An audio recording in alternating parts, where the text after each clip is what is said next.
Hey y'all, this is Rebecca. And Megan, together we're Larkin Poe. And this is First, Last, Best. Let's play.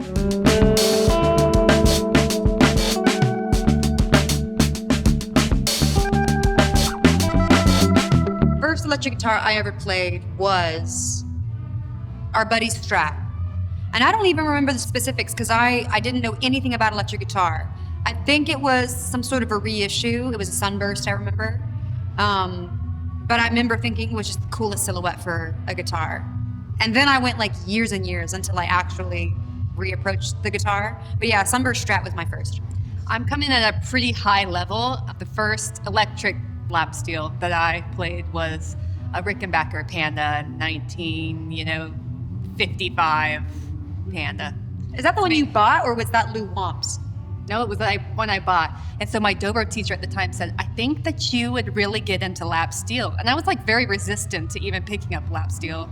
But he's like, you got to go. At Gruen's Guitars in Nashville, which is an iconic guitar shop, there's a Rickenbacker lap steel there.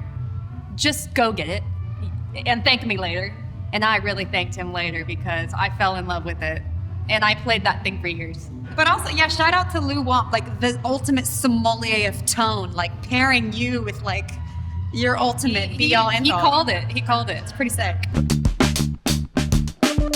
The last guitar that I have acquired is a Sparkle Telly, and it's so cool. It's a Blackguard Telly that the folks over at Fender helped me kind of come up with, and I'm so happy to have it in my collection. I've been using it a lot lately to play. We have a new song called Bluephoria, and this is like the perfect guitar for an open E style tune because it just like Telecasters just hold tune. They're so durable.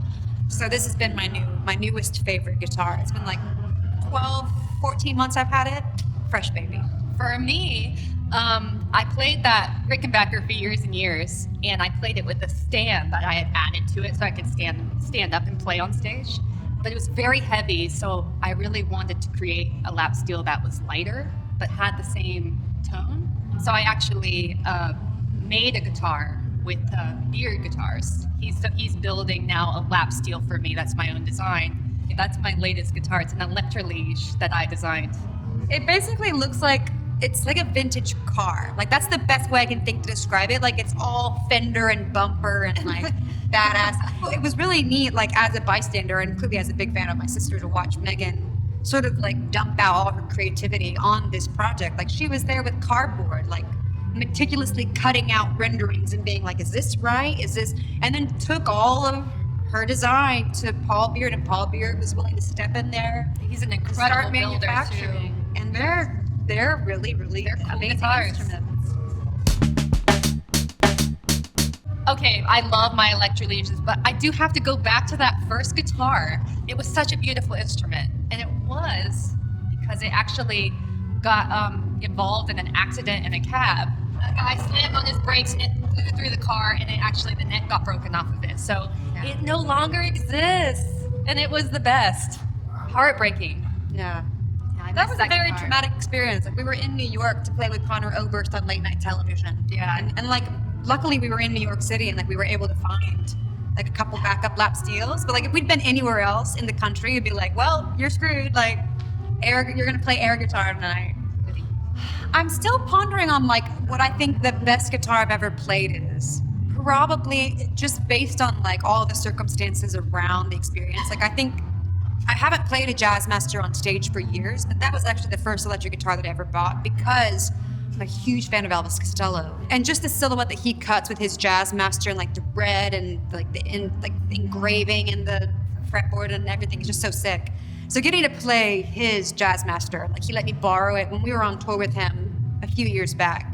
He'd be like, yeah, like you can like when you're sitting in, you can just like use mine. I was like, I can. So I got to like play like his Jazzmaster, and that has always registered as like a very like sacred experience. So I'm probably shout out EC's Jazzmaster, yeah, his '60s Jazzmaster.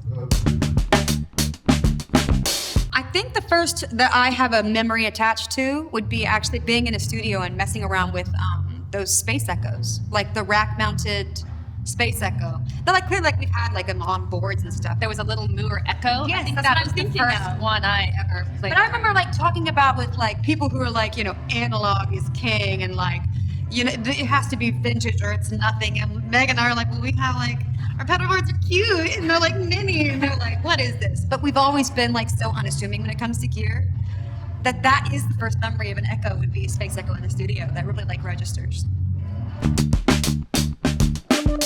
I have the UA Starlight.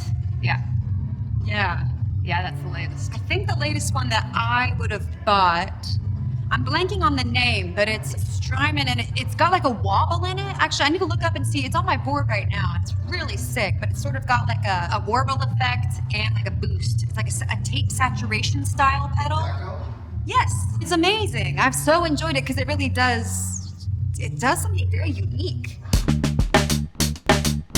For me, the best is going to be the Starlight. The Starlight for you has been your favorite?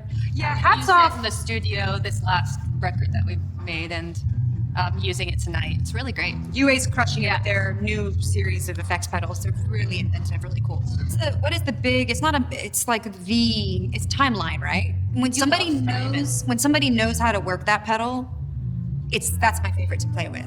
But like I find it very. Like you breathe on it, and then you're like, my sound is gone. For me, anyway, I'm just like I'm too rough on shit. So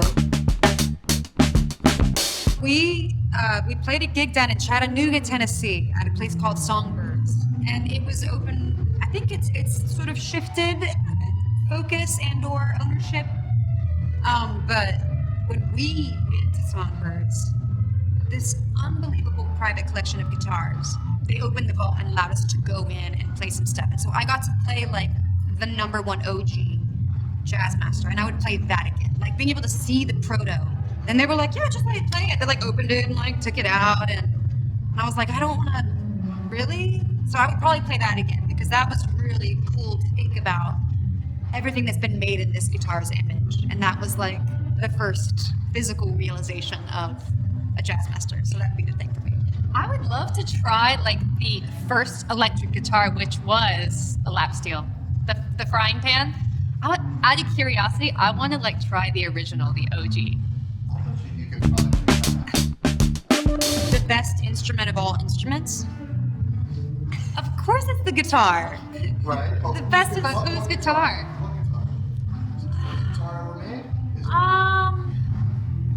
Megan Lovell's Beard Electra Liege lap steel. circa 2023. Wait, is that when did you make the first one? 2022. I think I'm gonna have to say Megan Lovell's Electra Liege as well. Thank you. She's got my back. That's a baby sis. That's a baby sis moment.